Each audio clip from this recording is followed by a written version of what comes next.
No programa de hoje você vai ver: a audiência pública discute política habitacional no Recife. Comissão de Finanças entrega parecer à Lei de Diretrizes Orçamentárias para 2016. Vicente André Gomes recebe visita do senador Douglas Sintra. Tem ainda os pronunciamentos no plenário. Luiz Eustáquio quer pedido de desculpas por parte dos organizadores da Parada Gay de São Paulo. E a Aimee Carvalho promove debate sobre a erradicação do trabalho infantil. O TV Câmara do Recife está no ar.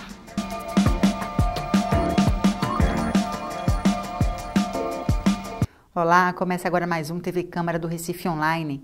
A vereadora Aimee Carvalho promoveu um debate sobre formas de prevenir e erradicar o trabalho infantil no Recife.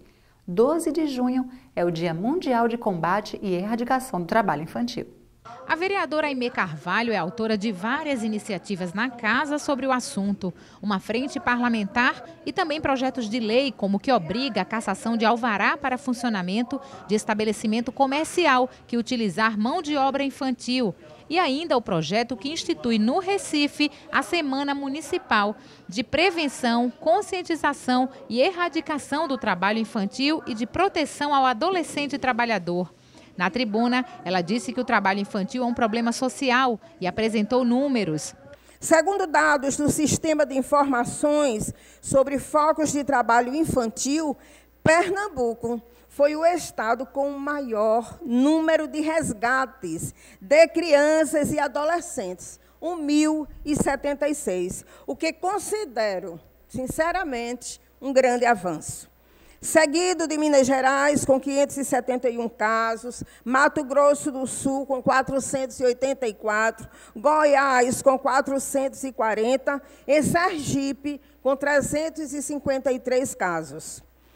O maior desafio, creio, que ainda é alcançar as piores formas de trabalho infantil, o doméstico, nos lixões, no narcotráfico, na exploração sexual comercial, na agricultura familiar e no comércio informal urbano.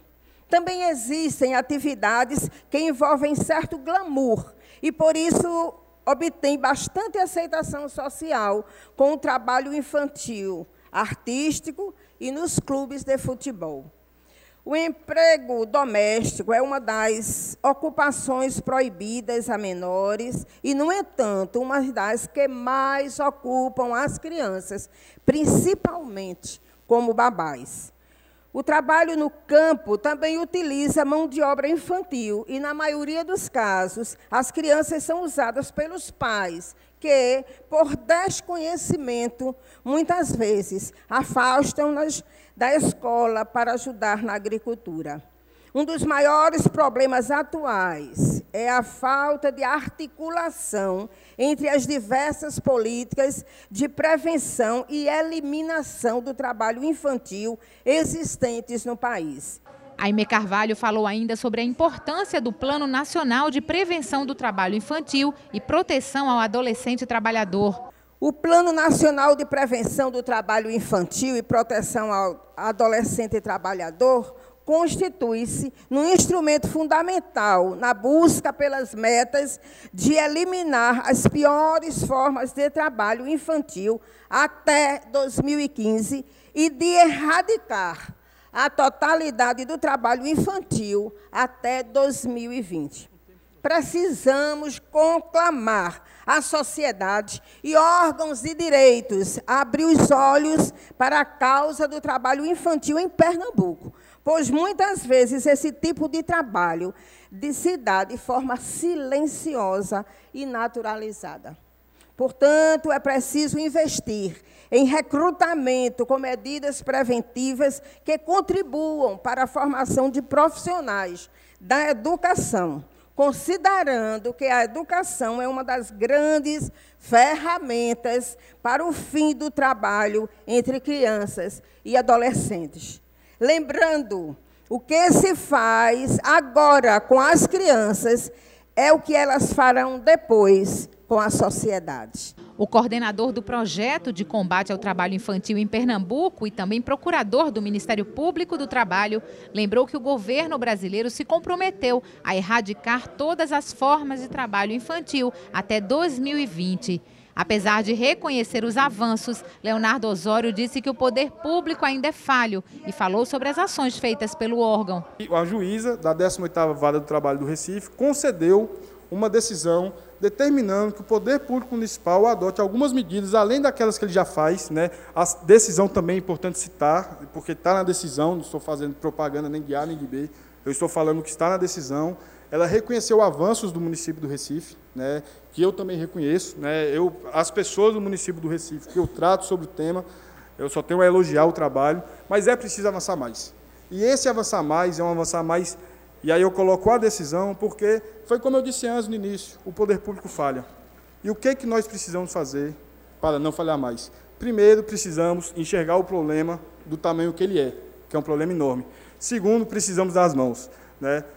Mas eu gostaria de citar aqui essa decisão, porque ela estabelece uma série de obrigações para o município do Recife, que penso eu que é importante, inclusive, que a Câmara dos Vereadores fiscalize, que a Câmara dos Vereadores tenha conhecimento também, porque muitas vezes o município esbarra no problema do próprio orçamento. Né? Como é que o prefeito vai fazer, com boa vontade, aí não cabe a me falar em nome de ninguém, mas vai fazer algo sem orçamento. Então, é importante que a Câmara dos Vereadores, que é a Casa do Povo Recifense, nessa Casa José Mariano, ela tenha ciência também disso, para que possa cobrar da Prefeitura onde tem que ser cobrado, para que possa fiscalizar onde tem que ser fiscalizado, e no principal, darmos as mãos. Como eu falei antes, eu vou na sexta-feira, com muita alegria, muita tranquilidade e muita satisfação, ministrar aulas para crianças de sexta série, que eu entendo que é uma idade formidável para falar desse tipo de assunto, lógico, com linguagem mais adequada, mais de cidadão, digamos assim, e menos de procurador do trabalho, para mostrar esse problema. Então, eu queria falar aqui, aproveitar no resultado dessa ação, independentemente, a gente sabe que existe recurso, que a ação se discute, decisão judicial se muda, se reforma, mas, independente disso, o que a gente quer? Que o Poder Público Municipal do Recife, e aí eu falo Poder Público, Poder Executivo, Poder Legislativo, Ministério Público do Trabalho, Ministério Público Estadual, Polícia, Fórum, organizações não governamentais, que todos nós possamos fazer um pacto, possamos fazer uma união para criar uma verdadeira rede para enxergar o problema e combatê-lo de frente. Não vamos colocar a poeira para debaixo do tapete. Vamos enxergá-la, vamos ver que é trabalhoso, é difícil, mas eu não tenho dúvida que se um dia nós conseguimos, por exemplo, transformar Recife na primeira capital do país a erradicar o trabalho infantil, nós estaremos construindo um futuro bem melhor para nós, nossos filhos e nossos netos. Presidente da Comissão de Educação da Câmara, o vereador André Regis ressaltou que o trabalho infantil existe porque o sistema educacional brasileiro não funciona e comparou com outras realidades. Se houver uma criança, vereadora Aimee, numa rua, na cidade de Nova York, vendendo alguma coisa, ou em Londres, ou em Paris, ou em Tóquio, ou em Estocolmo, alguém vai ser preso. Alguém vai ser preso. Preso pelo risco de vida, porque é imposto a uma criança, porque a criança ela está ali em risco de vida. É risco de vida entre os carros. Alguém vai ser preso porque abandonou a criança, e alguém vai ser preso porque permitiu que uma criança em idade escolar estivesse fora da escola. Enquanto essas crianças permanecerem invisíveis, conforme colocado pelo procurador Leonardo Osório, a situação ela é muito grave, ela é mais grave porque aí tem a leniência, tem a aceitação da população dessa condição. Secretária de Desenvolvimento Social e Direitos Humanos do Recife, Ana Rita Suassuna, falou sobre a desigualdade social do país e defendeu várias políticas públicas. Então a gente tem que pensar os dois olhares, o nosso olhar e o olhar da população. E a gente tem que buscar, nós, gestores, nós pensantes, nós que estamos na política, e ouvir também a população. Porque a gente também tem esse hábito, achar que a gente implementa as coisas, mas não escuta a população. A gente precisa saber o que é que a população também precisa, o que é que aquela família ali tem. Então, eu acredito que a gente vai ter realmente um trabalho muito mais forte quando a gente tiver essa rede, né, tanto de creche, da parte da educacional, estou falando da creche, da escola em tempo integral, tanto Fundamental 1, 2 e o ensino médio, porque aí você consegue, porque tem instituições, a rede socioassistencial, estão ofertando também serviços que exercem um papel importante. Porque essa rede também tem uma importância fundamental. O poder público só não vai dar conta, a gente sabe disso. Então, tem muitas instituições que estão fazendo um trabalho de contraturno com muita seriedade. Então, a gente também quer trabalhar com a sociedade organizada também. Eu queria agradecer, né, dizer que estou à disposição. Qualquer dúvida pode nos procurar na prefeitura. Estamos à disposição. Aqui tem algumas pessoas da equipe, da nossa equipe também, que estão aqui no plenário. E dizer, vereadora, pela satisfação, eu fico muito feliz, porque, geralmente, os temas que pertencem à assistência, né, são relegados em segundo plano. As pessoas não entendem, por exemplo, a política de assistência, o sistema de proteção, a questão do direito, a violação de direitos. É muito importante a gente estar trazendo para essa casa, para a gente aprofundar essa discussão, e é dessa forma que a gente constrói uma sociedade mais justa e igualitária. Já o presidente do Conselho Municipal de Defesa e Promoção dos Direitos da Criança e do Adolescente, o CONDICA, parabenizou a Câmara do Recife por se engajar nesta luta e destacou a importância do Estatuto da Criança e do Adolescente. E o Estatuto da Criança e do Adolescente como o meu manual de direitos humanos de crianças e adolescentes. Assim sendo, eu gostaria de começar as minhas palavras fazendo referência ao artigo 4º do Estatuto da Criança e do Adolescente, onde ele diz que é dever da família, da comunidade, da sociedade em geral e do poder público assegurar com absoluta prioridade a efetivação do direito à vida, à saúde, à educação, ao transporte, ao lazer, ao trabalho protegido, à convivência familiar e comunitária.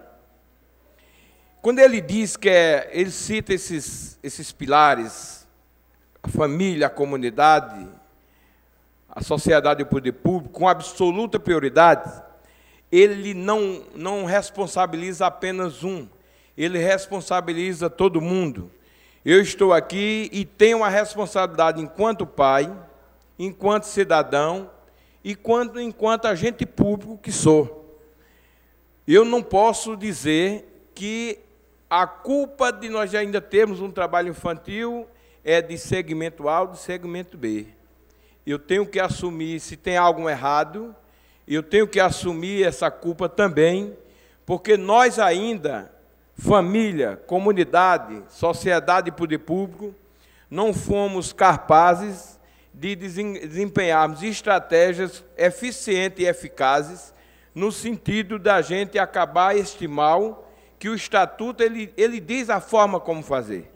Na verdade, nós estamos um pouco ainda dispersos do ponto de vista das atribuições desses atores do sistema de garantia de direitos. Para a representante do Fórum Estadual de Prevenção e Erradicação do Trabalho Infantil de Pernambuco, é preciso eliminar a pobreza para acabar com o trabalho infantil. Segundo Ellen Carlos, o último censo do IBGE apontou que no Recife existem quase 11 mil crianças entre 10 e 17 anos trabalhando. Que o avanço que já tivemos até agora apresentado pela Casa é um avanço significativo, com certeza, e a gente precisa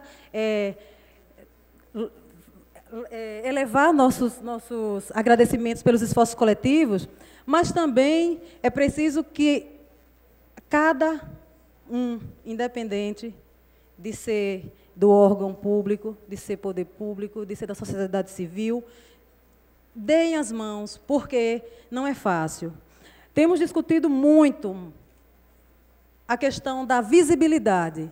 O tema trabalho infantil, ele é muito mais discutido a nível nacional, digamos, nos períodos de campanha, agora no 12 de junho. Muitas instituições elas fazem um trabalho nessa data, fazem um trabalho de enfrentamento nesse período, mas ele tem que ser combatido diariamente. Ele tem que ser combatido dentro da família, na própria família, a partir do momento que a família reconhece que isso é um problema, que é uma violação de direito e que também se sente sensibilizada para tal. Mas também é uma responsabilidade de cada cidadão. A gente pensa que, muitas vezes também acha que a responsabilidade é da educação. A educação ela não vai dar conta de todos os problemas sociais, gente. A gente tem que entender que as políticas públicas ela tem que estar articulada para poder ter uma efetiva mudança na realidade social. Não dá para a gente também achar que só a educação integral ela vai resolver o problema do trabalho infantil. O trabalho infantil vai fazer com que a criança ela possa, sim, reduzir ou até sair de algumas situações de trabalho infantil. Mas é necessário ter renda para a família, é necessário ter geração de emprego, é necessário incluir essas famílias, sobretudo, nos cursos de qualificação. Porque também, às vezes, as famílias elas têm alguma tarefa ou alguma habilidade, mas elas não têm um processo de formação que permita que elas possam produzir e comercializar. Né? Então, a gente traz essas observações nessa fala, mas também queremos deixar aqui como se uma orientação também. É muito importante que a sociedade, a comunidade, ela cobre dos seus gestores públicos, né? Que garanta, de fato, os direitos de criança e adolescente. Em nome da Diretoria de Articulação Social e Direitos Humanos da Polícia Militar de Pernambuco, o Major Eriton de Albuquerque falou das atividades da instituição e disse que a educação reflete diretamente sobre o tema. A gente observa, através de fatos concretos, onde existe um reflexo imediato quando se dá uma importância, uma atenção necessária à questão educacional. O doutor Rufino ele fez referência aqui de elementos, né, a respeito no interior, que é muito apropriada aquela observação. E a gente também faz questão de dar ênfase, né, onde a Polícia Militar tem também a oportunidade de fazer algumas atividades menos prioritárias, porém elas são suplementares, ou seja, dá um complemento, dá um trabalho paralelo, né, um trabalho conjunto, onde, de uma forma ou de outra, a gente percebe que há uma contribuição relevante. As organizações não governamentais também participaram do debate. A representante da Fundação AIO de Educação e Assistência Social destacou a necessidade de articulação das políticas públicas junto às ONGs para enfrentar o trabalho infantil. Muitas vezes, eles só reproduzem o modelo de educação que eles tiveram, né? E daí faz necessário, de fato, uma grande e eficaz articulação das políticas públicas, inclusive junto aos organismos não governamentais, no sentido de enfrentar. Porque a palavra combate ela é forte, mas, de repente, ela torna-se distante da nossa realidade, né? Eu prefiro a palavra enfrentamento, porque é o somatório de forças e de ações para combater essa problemática tão séria nos dias atuais e muito presente na realidade onde nós atuamos, né? Os meninos querem trabalhar, se busca oportunidades, mas sabemos que as oportunidades para o programa de aprendizagem acolhem um percentual ainda insignificativo, né? Então, eu agradeço pelo privilégio, pela honra de estar aqui nesta casa nesta tarde, parabenizando a vereadora Aimee mais uma vez pela iniciativa e dizendo que nós, enquanto ONG, que atua na promoção da defesa de direitos de crianças e adolescentes, nós fazemos parte dessa rede, né? E buscamos no nosso dia a dia esse apoio, porque, de fato, sem essa articulação, não há resolução desse problema. Representando o Conselho Estadual da Criança e do Adolescente, Ricardo de Oliveira ressaltou a necessidade de investimentos em várias áreas. Ele disse ainda que o Recife é um dos poucos municípios do país que tem uma política de proteção especial e um plano municipal de prevenção e erradicação do trabalho infantil. Um dos primeiros municípios do Brasil a elaborar o Plano Municipal de Prevenção e Erradicação do Trabalho Infantil. Se não me engano, está na sua segunda versão, uma versão que tem um tempo de 10 anos, e esse plano ele precisa ser revisado, já está no tempo, o Condica está com isso na pauta, acredito. Para além disso, nessa revisão, a gente precisa garantir, assim como essa casa fez, com um plano de enfrentamento à situação de rua, torná-lo lei. Ele é uma política aprovada pelo Conselho Municipal da Criança e Adolescente e ele precisa se tornar lei. Então, é interessante que a Câmara traga essa matéria aqui para que possa discutir. E isso dando força a esse processo de enfrentamento ao trabalho infantil aqui no Estado. Conselheiro tutelar e também membro do Fórum Nacional de Conselhos Tutelares, Geraldo Nóbrega falou da importância de transformar o Plano Municipal de Prevenção e Erradicação do Trabalho Infantil em lei. Nós precisamos atualizar o nosso Plano Municipal de Erradicação do Trabalho Infantil. A legislação mudou, as instituições mudaram, nós estamos numa evolução histórica na dinâmica do direito alterativo e nós precisamos atualizar o nosso fluxo, o nosso trabalho a toda essa dinâmica que está hoje no Brasil. E para encerrar, nós ouvimos aqui, fomos contemplados por pessoas que fazem parte da mesa e também por alguns aqui que fizeram a parte como eu estou fazendo, mas eu gostaria de encerrar minha fala com uma frase do escritor português José Saramago, que ele dizia que se podes olhar, ver, se podes ver, repara. Então, se essa situação que nós passamos todos os dias nos sinais, nas ruas, nos becos e vielas, são situações não recentes, onde não podemos mais, não devemos nunca criminalizar a pobreza, mas infelizmente há situações que são crime. O artigo 232 do Estatuto da Criança e do Adolescente, ele classifica como crime em espécie, como inclusive ação penal pública incondicionada, aquele que submete criança à situação de vexame ou constrangimento. Não que a gente tenha que colocar polícia e justiça em tudo, a gente deve pontuar dentro do princípio da intervenção mínima, mas há situações que temos que usar o peso e a força do Estado.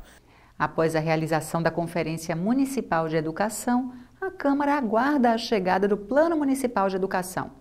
No plenário, vereadores falaram das expectativas em relação ao documento. Isabela de Roldão participou da Conferência Municipal de Educação. Ela se mostrou preocupada com o prazo para a entrega do documento final, com as diretrizes definidas durante o encontro. Ainda hoje, o Fórum Municipal de Educação da cidade do Recife não tem em suas mãos o documento dos 6 dias de trabalho, de dedicação de toda a sociedade civil de Recife, que estava ali representado. Esse documento ainda não está pronto, vereador André Regis. O fórum ainda não tem acesso ao projeto, ao desenho desse projeto, para analisar e saber se efetivamente as decisões da conferência estão contempladas no projeto de lei.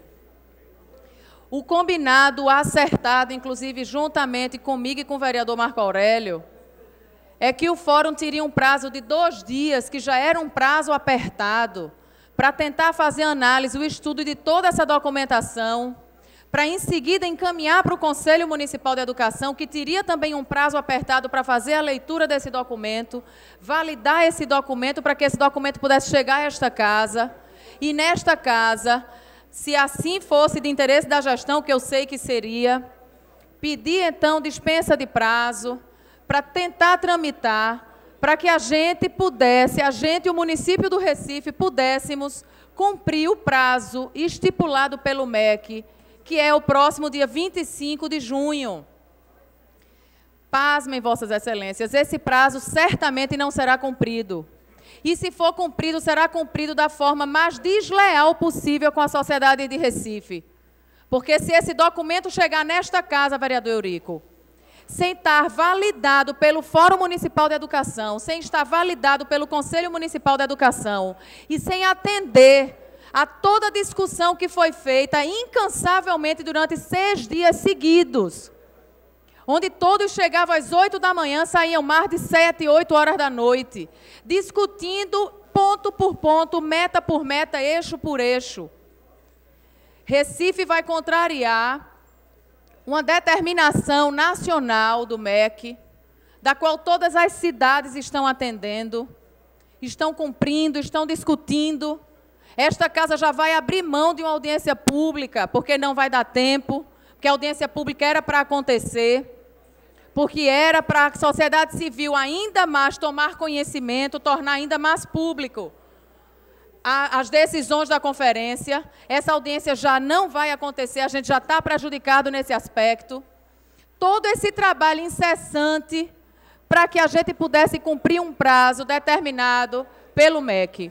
Mas o vereador Marco Aurélio, que representa a Câmara no Conselho Municipal de Educação, deu explicações à colega. Ficou acertado, portanto, de que até sexta-feira, inclusive com uma reunião extraordinária que o Conselho de Educação vai ser feito, passaria pelo Fórum, depois pelo Conselho, e até o acordo que nós fizemos, no caso, com a Prefeitura, e a Prefeitura está cumprindo esses prazos. Então, até sexta-feira, nós estaremos com este projeto na casa, dado entrada na casa, para que nós votemos, inclusive com acordo de presidente de partido e de líderes, que nós passemos por algumas dispensas de prazo, para que a gente vote dentro do prazo e dentro da lei.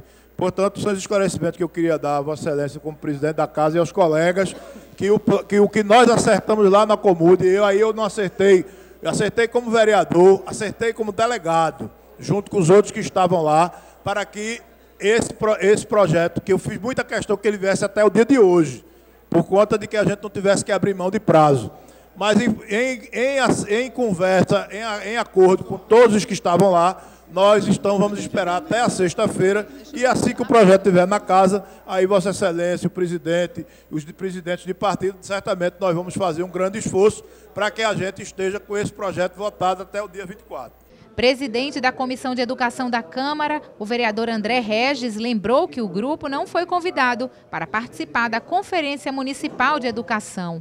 A Comissão de Educação desta casa, o seu presidente não foi convidado para participar nem da comissão, nem da Conferência Municipal de Educação, nem do Fórum. Então, apenas o registro de que não houve convite para o presidente da Comissão de Educação da Câmara Municipal do Recife participar desses eventos.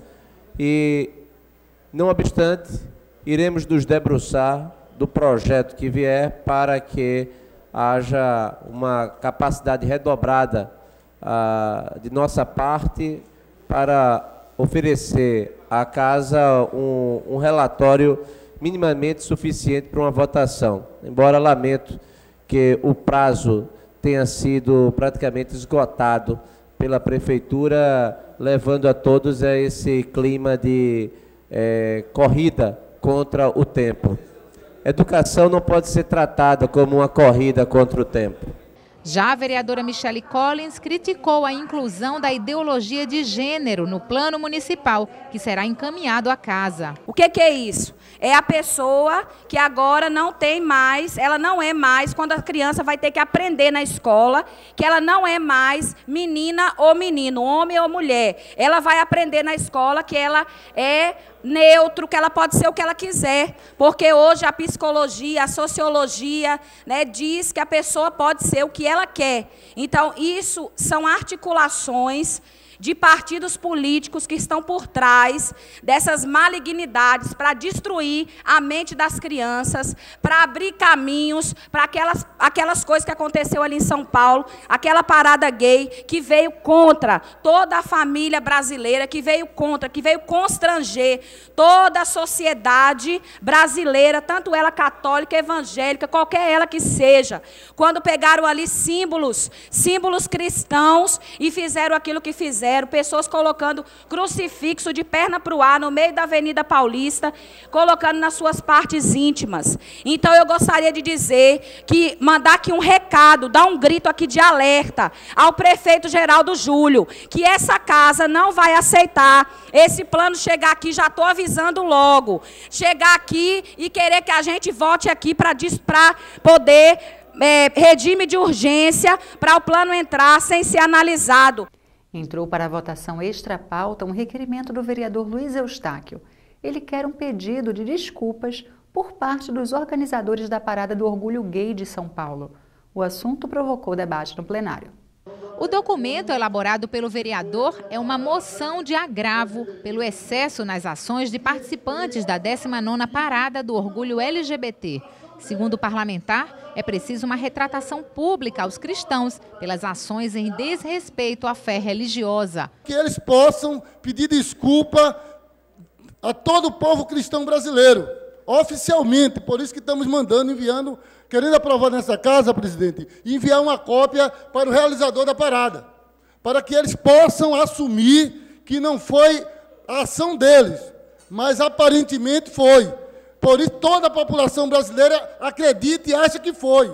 Então, a gente quer ver se realmente eles vão, até porque na página dele, que eu fui ver, eles apenas se justificam da questão da representação, dizendo que a representação é o sacrifício deles. Mas eles, em nenhum momento, colocam nenhuma palavra, nenhuma letra, dizendo que realmente estão arrependidos e que as pessoas que fizeram aquilo não tinham consentimento da organização da parada. Se assim não tem, se realmente as pessoas não têm consentimento, que eles venham a público e se desculpem diante do povo cristão brasileiro. Vera Lopes também lamentou os excessos de alguns manifestantes que agrediram as religiões cristãs. Eu sou cristã, não condeno quem tem suas preferências sexuais, acho até que isso é até um caso genético, mas extrapolaram, agrediram as outras religiões.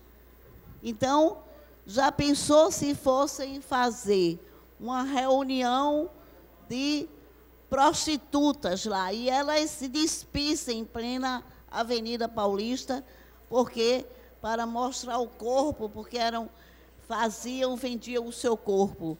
Então, é inadmissível o que aconteceu, inclusive usando crucifixo, usando emblemas que representam a religiosidade, não tiveram o menor respeito. Então, simplesmente, desrespeitaram não só os evangélicos, como os cristãos, como inclusive os babalorixás, todas as religiões foram desrespeitadas. Na realidade, essa marcha gay que ocorreu foi um desrespeito a toda a nação brasileira. Eu parabenizo, tenho aqui o meu voto de repúdio. Mas, para o vereador Osmar Ricardo, os coordenadores do evento não podem ser responsabilizados por todos os atos da parada. Ele defendeu ainda um debate mais amplo sobre o tema. Esse é um debate que a gente vai se estender. Uns na defesa do movimento LGBT, não pelos excessos, e aí eu não posso aqui culpar aqueles coordenadores. Vossa Excelência sabe, Vossa Excelência também faz parte do movimento sindical, sabe que dentro do movimento sindical tem os excessos de alguns grevistas, daqueles que às vezes excedem, botam os pés pelas mãos e não fazem o que a coordenação do movimento, ou do sindicato, ou da central recomenda. Então, Vossa Excelência tem que entender que isso é um debate profundo.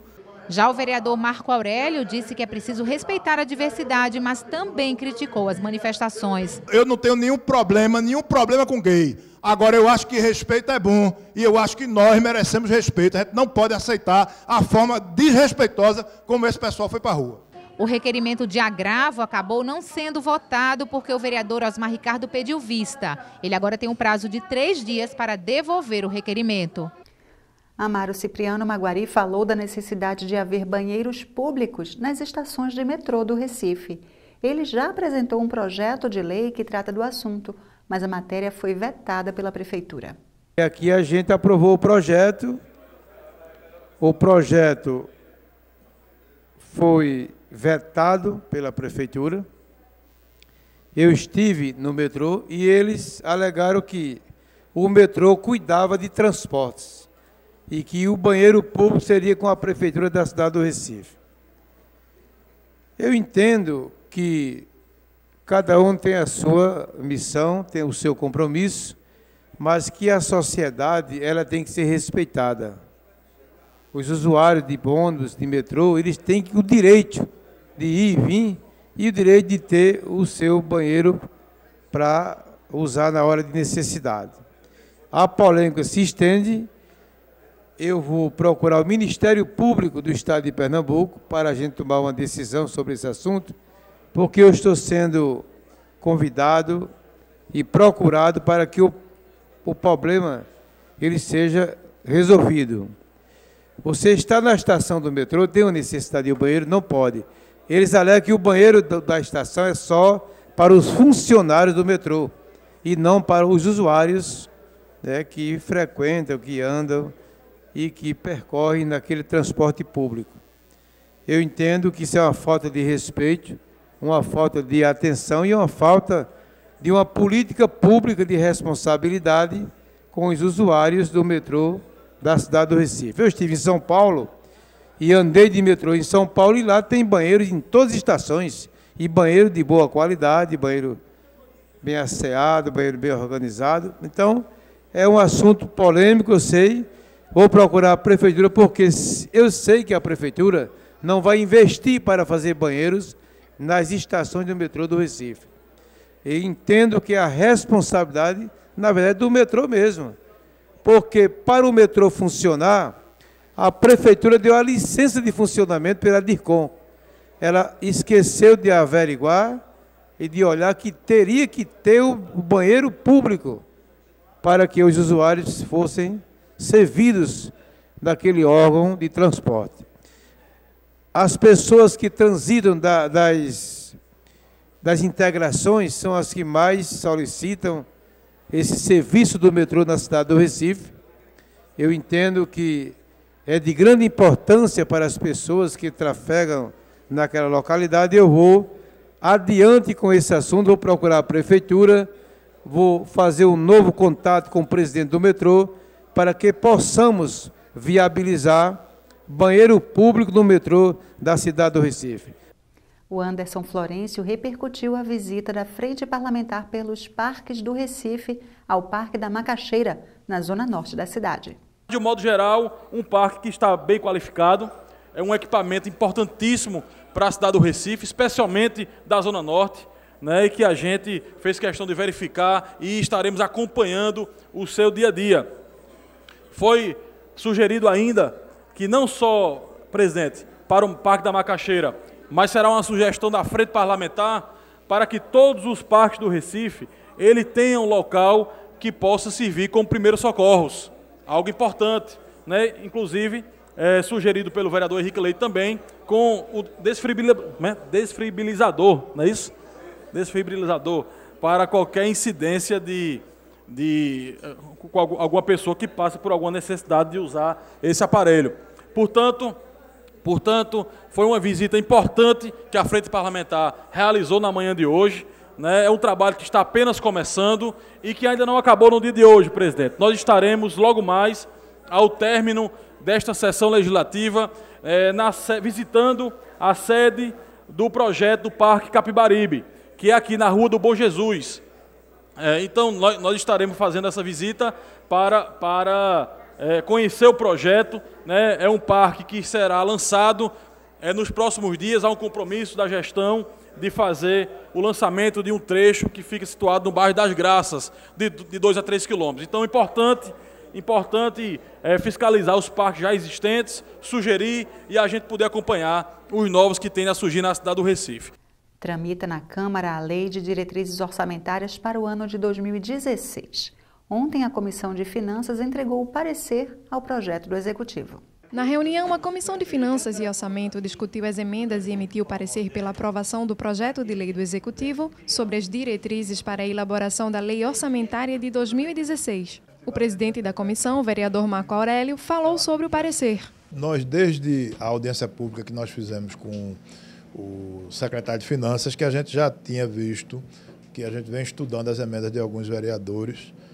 Nós acatamos 2 emendas do vereador e as outras emendas foram rejeitadas porque alguns, inclusive, não é no campo da LDO, e sim no campo da LOA, que elas deverão ser apresentadas, e aí com certeza a gente vai avaliar e vamos colocar a submissão dos nossos pares.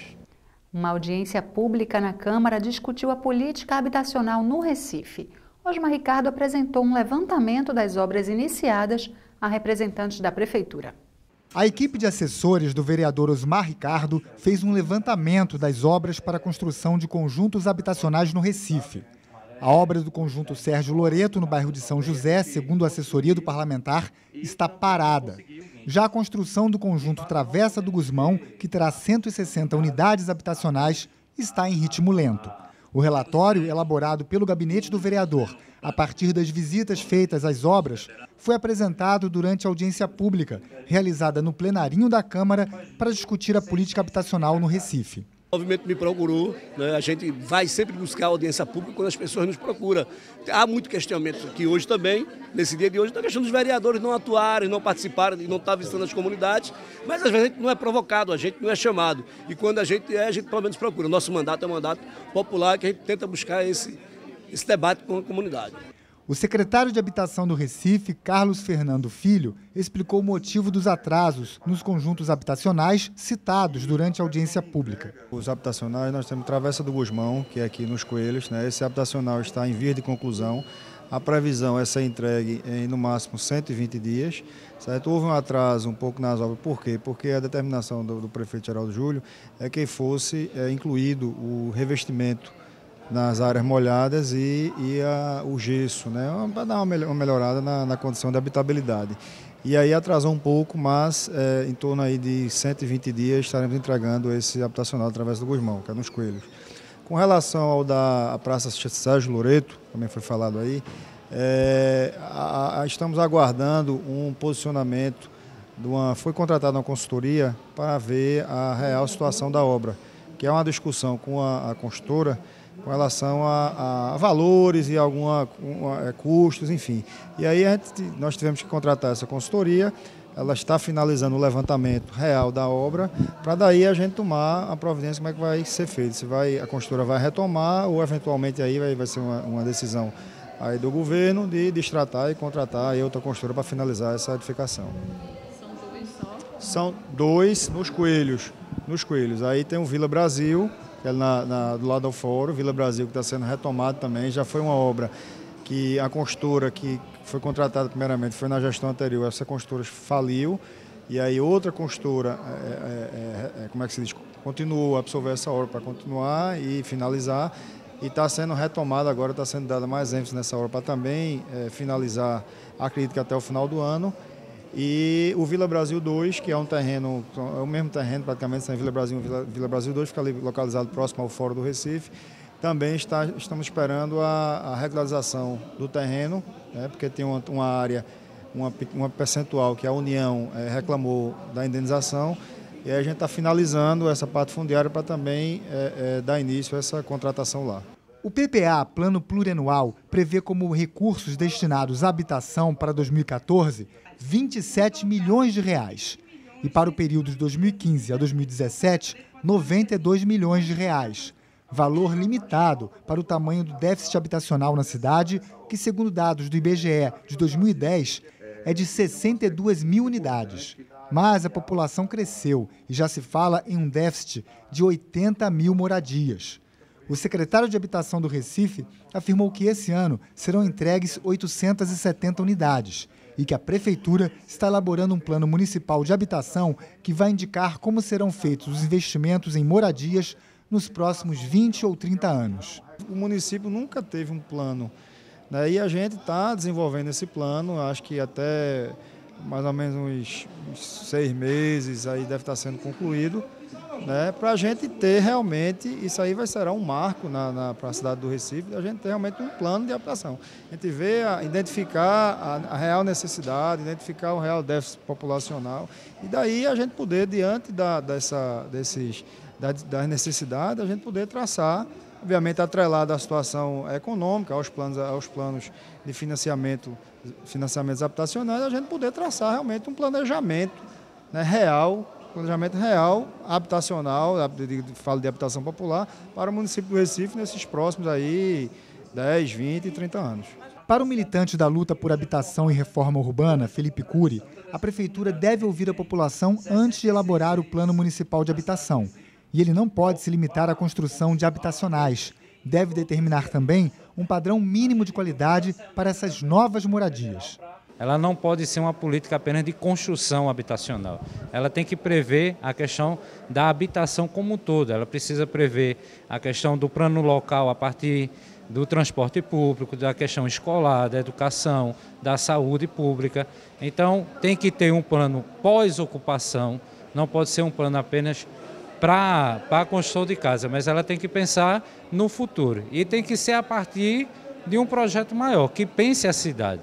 Que a gente comece com esse plano a tentar, de fato, paralisar um pouco a segregação social que existe muito fortemente na cidade do Recife, onde as elites são privilegiadas com as melhores áreas da cidade do Recife e a população que mais precisa, de fato, fique à margem dessa sociedade. Famílias que sofrem com a falta de moradia e aguardam a entrega de unidades habitacionais lotaram o plenarinho e questionaram a demora no andamento das obras. Também participaram da audiência pública representantes da Secretaria Estadual de Habitação, da Caixa Econômica Federal, da Superintendência do Patrimônio da União e do Ministério Público de Pernambuco. Vamos aproveitar esse momento, né, e a solicitação dos movimentos que se falaram aqui, de solicitar ao presidente desta casa uma comissão especial para que possa discutir o déficit habitacional da cidade do Recife. Discutir todos os problemas que foram debatidos aqui. Está sendo gravado, a gente anotou vários, pegamos inscrições das comunidades e vamos buscar junto à Secretaria de Habitação da cidade do Recife, a SEAB, as soluções e tirar alguns esclarecimentos que ficaram para trás, porque as pessoas fazem a pergunta, como o tempo é curto, não dá para responder e buscar, na verdade, uma documentação melhor, os dados melhores, para que a gente possa, lá na frente, fazer uma nova audiência pública, esclarecer a comunidade, que esta casa aqui preste conta dessa audiência pública para a sociedade e a gente vai contar com esta casa, Casa Mariano, com o presidente desta casa. À tarde, Osmar Ricardo repercutiu o resultado da audiência pública. Tem que estar muito alerta, vereadores, porque a Rua da Aurora já está cheio de empresariais da Moura do B. Aqui na Cuscabugá vai ser construído um quarteirão, mais uma vez, da Moura do B. E a Prefeitura acha pouco, tem o Estelita. E agora quer ir para a Vila Naval. Né? Então eu quero aqui registrar e dizer aos vereadores que amanhã, às 9 horas, vai ter uma reunião com o secretário Antônio Alexandre e o secretário de governo, espero que ele esteja lá, para dizer qual é a solução para a situação da Vila Naval. São 14 espigões, vereador Eurico, querem construir naquela área, tá certo? E nada de melhoria para o povo de Santo Amaro, junto à Procuradoria, a Vice-Governadoria do Governo do Estado na Cuscabugá, tem uma rua chamada Beco da Trame, né? E a Compesa construiu uma grande área lá, um prédio, que você olhar daqui da Cuscabugá, daqui da Câmara, você vê lá o prédio, numa área ZEIS, e o governo municipal não fez nada, né? Esse governo é um governo omisso à luta do povo, do diálogo com o povo, é um governo que não tem debatido com as pessoas. Essa história de amar o Recife é só fantasia que o governo municipal tenta iludir as pessoas da cidade. Mas vamos continuar. Peço ao senhor presidente vereador Júlio Liberal, que criasse uma comissão subpartidária para discutir a questão da habitação na cidade do Recife. Aguardo que Vossa Excelência tire essa comissão para que a gente possa, de fato, junto à Secretaria de Habitação, junto à SEAB, ver o levantamento, porque a questão do déficit habitacional, vereador Romerinho Jatobá, segundo a SEAB, é de 64 mil horas-dia na cidade do Recife. Isso no estudo em 2010, né? Há outros em torno de 80 mil, mas nada certo, ainda nada confirmado. Então é preciso que nossa casa, a Casa Zé Mariano, que é a casa do povo, precisamos tirar uma comissão para discutir junto. A SEAB e a Secretaria de Habitação, qual é a situação de fato do povo e da questão dos habitacionais que precisam ser concluídos na gestão do prefeito Geraldo Júlio. O senador Douglas Sintra fez uma visita à casa de José Mariano. Ele veio convidar a Câmara a sediar um seminário do Interleges e foi recebido pelo presidente Vicente André Gomes. Na sala da presidência, o vereador Vicente André Gomes conversou com o senador Douglas Sintra para acertar detalhes do seminário Interleges. O evento deve reunir representantes das câmaras da região metropolitana do Recife e do interior do estado durante 4 dias para abordar questões relacionadas à modernização das casas. O programa Interleges é um órgão do Senado Federal e foi criado para apoiar este processo no poder legislativo de todo o país. Sobretudo, trazer aí o portal da transparência e ficar à disposição de cada cidadão. E estamos em Recife porque é uma Câmara que já é exemplo na divulgação de suas informações e com um presidente que gosta de trazer tudo o que acontece aqui dentro para cada cidadão. A previsão é de 24 a 28 de agosto, onde teremos no primeiro dia um evento aberto ao público, aberto às instituições que querem conhecer como é que funciona o portal da transparência. E a partir do primeiro dia à tarde, nos outros dias, durante a manhã à tarde, teremos seminários técnicos voltados para os funcionários das câmaras municipais, para que eles possam aprender como usar o sistema que é livre e aberto do sistema Interleges. A Câmara Municipal do Recife já deu passos importantes na questão da transparência. Nós tivemos a iniciativa de, em nossa gestão, iniciarmos o painel de transparência. A sociedade toda acompanha.